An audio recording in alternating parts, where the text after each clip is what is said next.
Negative लोगों से कैसे बचें और नेगेटिव स्थितियों का सामना कैसे करें, जानिए।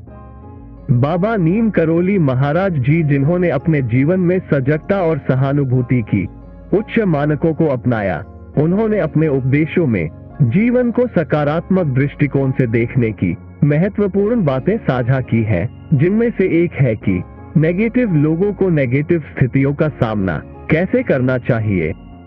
नेगेटिविटी और नकारात्मकता हर किसी के जीवन में आ सकती है, लेकिन बाबा नीम करोली महाराज जी का उपदेश है कि हमें इसका सामना करने का तरीका सीखना चाहिए। पहले तो हमें अपने आत्मविश्वास को बनाए रखना चाहिए। अगर हम खुद पर विश्वास करेंगे तो हम आसानी से किसी भी मुश्किल स्थिति का सामना कर सकते हैं।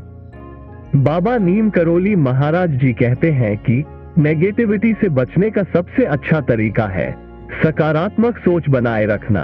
अगर हम अपनी सोच को पॉजिटिव रखेंगे तो हमारी दृष्टिकोण में स्थितियों का सामना करना बेहद आसान हो जाएगा। उनके अनुसार हमें हमेशा ये याद रखना चाहिए कि हर समस्या का हल हमारी सोच में ही होता है। एक और महत्वपूर्ण बिंदु जो बाबा नीम करोली महाराज जी ने बताया है, वो है सहानुभूति का महत्व। वे कहते हैं कि हमें दूसरों के साथ सहानुभूति रखनी चाहिए, चाहे वे हमारे साथ हो या ना हो। इससे हम अपनी अंदरूनी शक्तियों को जागरूक कर सकते हैं और नेगेटिविटी को प्रतिक्रियात्मक रूप से सामना कर सकते हैं। विचार करें, यदि हम नेगेटिव स्थिति में हैं और कोई हमें सहानुभूति दिखा रहा है तो हमारी मनोबल में सुधार हो सकता है।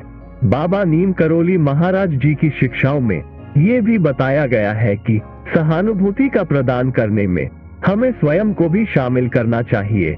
इससे हम दूसरों के साथ जुड़ सकते हैं और एक अधिक सकारात्मक वातावरण बना सकते हैं।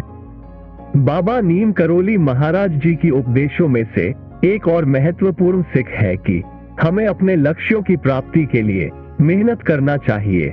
वे कहते हैं कि सकारात्मकता का अर्थ यह नहीं है कि हमें अपनी मुश्किलों से भाग जाना चाहिए, बल्कि हमें उनका सामना करना चाहिए और उन्हें पार करने का प्रयास करना चाहिए। बाबा नीम करोली महाराज जी ने अपने शिष्यों को हमेशा यही सिखाया कि किसी भी समस्या का समाधान मिलता है जब हम पूरी मेहनत और समर्पण के साथ काम करते हैं।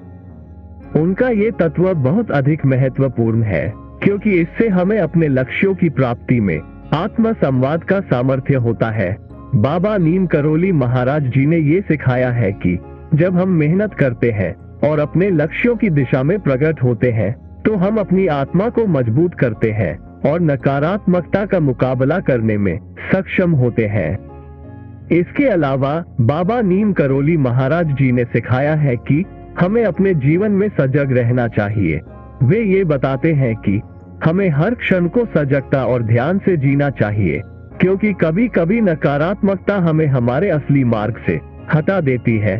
सजग रहकर हम अपनी स्थिति को बेहतर बना सकते हैं और नकारात्मकता को सकारात्मकता में बदल सकते हैं। बाबा नीम करोली महाराज जी की उपदेशों में से एक और अहम सीख है कि हमें अपने आत्मा का संरक्षण करना चाहिए। वे ये बताते हैं कि आत्मा हमारा सबसे मूल्यवान संपत्ति है और हमें इसे सुरक्षित रखना चाहिए। आत्मा का संरक्षण करने के लिए हमें सकारात्मकता और सत्य के मार्ग पर चलना चाहिए। इस दिशा में बाबा नीम करोली महाराज जी ने साधना और ध्यान का महत्व बताया है। ध्यान से हम अपनी आत्मा को पहचान सकते हैं और उससे जुड़कर नेगेटिव स्थितियों का सामना कर सकते हैं। साधना के माध्यम से हम अपनी मानसिक शक्ति को बढ़ा सकते हैं और नकारात्मकता को परास्त कर सकते हैं। बाबा नीम करोली महाराज जी के उपदेशों का महत्वपूर्ण हिस्सा ये है कि हमें सभी को समानता और समरसता के साथ देखना चाहिए। उनका सिद्धांत था कि सभी मनुष्य समान होते हैं और हमें एक दूसरे के साथ भाईचारा और समरसता की भावना से जीना चाहिए। इससे हम समृद्धि और शांति का अनुभव कर सकते हैं, जो नकारात्मकता को दूर करने में मदद करता है। इस रूप में हम बाबा नीम करोली महाराज जी के उपदेशों से ये सीखते हैं कि नकारात्मक स्थितियों का सामना करने का सही तरीका सकारात्मक सोच और सहानुभूति में है। हमें अपनी सोच को प्रबल बनाए रखना चाहिए और दूसरों के साथ भी सहानुभूति दिखानी चाहिए। मेहनत, साधना और ध्यान के माध्यम से हम अपनी आत्मा को मजबूत बना सकते हैं और नकारात्मकता को परास्त कर सकते हैं। बाबा नीम करोली महाराज जी के उपदेश हमें एक सकारात्मक और सहानुभूति भरे जीवन की दिशा में मार्गदर्शन करते हैं। उनके उपदेशों का अनुसरण करके हम अपने जीवन में सकारात्मक परिवर्तन ला सकते हैं और नकारात्मकता को हरा सकते हैं।